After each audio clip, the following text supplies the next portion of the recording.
आज चिकन आणलं होतं बघा. हळद, मीठ आणि गरम मसाला टाकून घेतला आहे. व्यवस्थित आता हलवून घेतलेला आहे बघा.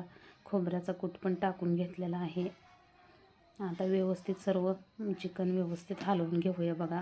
आम्ही 1.5 किलो चिकन आणलं होतं. आता 2 पळे तेल ओतून घेतलेलं आहे बघा.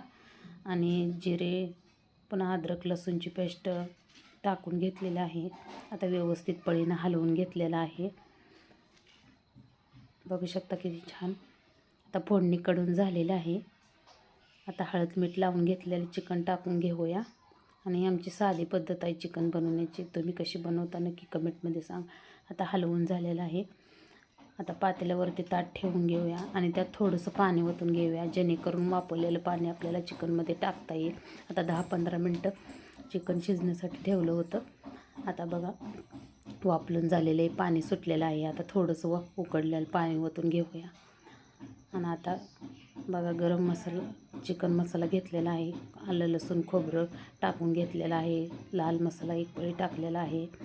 आणि धनिया पावडर पण टाकून घेतलेला आहे बघा. आता मस्त असं चिकनचा रस्सा बनवून झालेला आहे.